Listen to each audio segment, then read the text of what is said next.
안녕하십니까. 오늘은 장기간 연체 세입자 물건 처리, 경비원, 경찰관 동행하면 과연 문제없나? 라는 제목으로 장기간 월세가 밀린 세입자가 있는 경우 그 대처 요령을 제 경험을 토대로 말씀드리겠습니다. 월세를 받을 목적으로 세를 줬는데 중간에 월세를 안 내기 시작하면 대개는 보증금이 있다 보니 보증금에서 공제하면 된다고 하는 분들이 많이 계십니다. 그리고 연체가 계속되어 보증금이 없게 되거나 아니면 처음부터 보증금 없이 월세만 있던 경우 세입자가 장기간 집을 비우고 연락이 안 되면 월세도 못 받고 세입자의 짐이 그대로 있어 새로 세입자를 구하지도 못하는 등 이러지도 못하고 저러지도 못하면서 골머리를 앓는 분이 계십니다.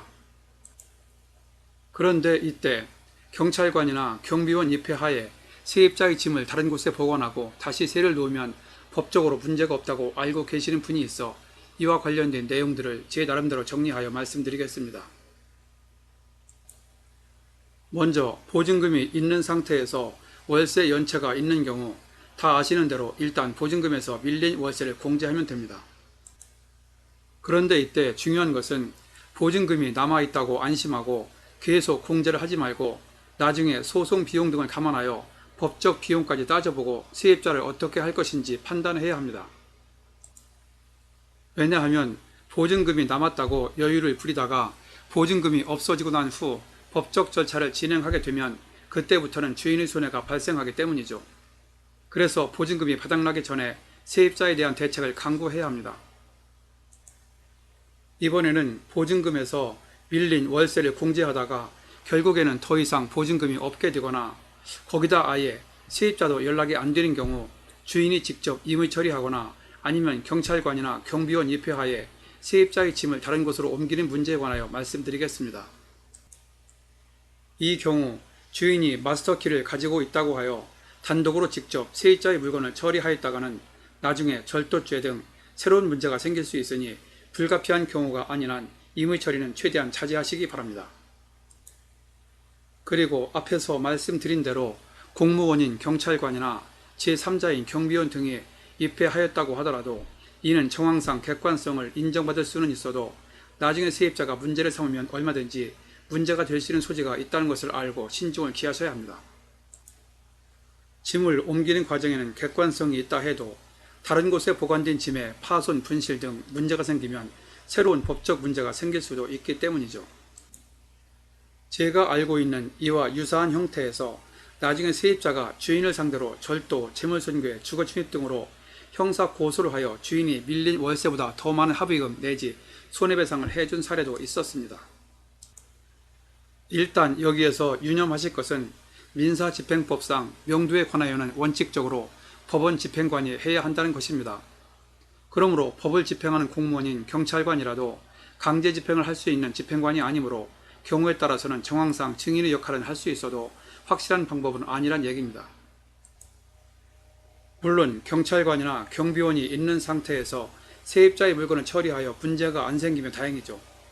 사실 현실적으로도 아무런 문제가 없는 경우가 아주 많이 있습니다. 그런데 문제는 문제가 안 생기면 문제라도 문제가 아닌 것이고 문제가 생기면 문제가 아닌 것도 문제가 되는 것이라고 전에도 말씀드린 적이 있습니다. 평소에는 아무런 문제가 없던 것도 언제 문제가 될지는 아무도 모르기 때문에 설마하지 마시고 평소에 만약의 경우를 대비하셔야 좋습니다. 따라서 사람의 일은 알 수 없는 것이므로 보증금을 턱없이 낮게 하거나 보증금이 없는 경우 연체 월세를 보호받기 위한 대처 방안으로 일단 만일의 경우를 대비하여 계약 당시 특약사항으로 몇 회 이상 월세를 연체하면 세입자의 집기류를 임대인이 임의 처리하여도 무방하고 이에 대하여 아무런 법적 문제를 삼지 않겠다는 내용을 기재하는 것이 좋습니다. 나중에 실제로 더 이상 봐줄 수 없을 정도로 월세가 많이 밀린 경우 특약 내용대로 임의 처리하였다가 문제가 발생했을 때 정황 증거로 쓸 수 있기 때문입니다. 그리고 이런 경우 훗날 확실하게 아무런 문제가 생기지 않게 하려면 밀린 월세를 채권으로 하여 법원에 일반 소송보다 간편한 지급명령, 때에 따라서는 최수전 화해 등을 신청합니다. 이때 지급명령의 경우 결정문이 세입자에게 송달되고 14일 내로 이의 신청이 없으면 확정됩니다.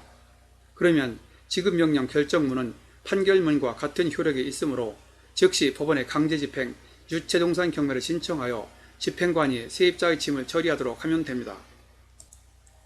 제소 전화해도 소송이 예견되는 경우 소송 전에 미리 법원을 통하여 합의를 하는 것으로 나중을 대비하여 쌍방이 이에 대하여 미리 합의만 된다면 훗날 바로 강제집행이 가능합니다.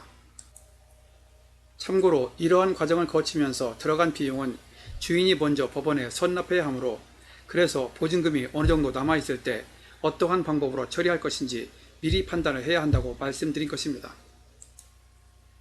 그러므로 세를 줄 때 세입자가 객관적인 임대료 수준을 벗어나 지나치게 보증금을 낮추는 경우 또는 보증금 없이 월세를 많이 주겠다고 하는 경우 집을 보러 왔을 때부터 세입자의 외관, 말투, 직업 등을 잘 살펴보고 아까 말씀드린 특약사항 기재 등 만일의 경우를 미리 염두에 두셔야 합니다.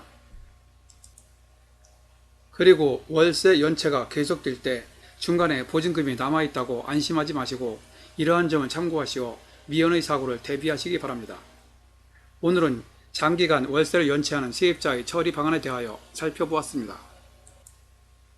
본 내용이 여러분에게 도움되었다고 생각되시면 아래에 있는 좋아요와 구독 버튼을 눌러주세요. 좀 더 알찬 내용을 만드는 데 큰 힘이 됩니다.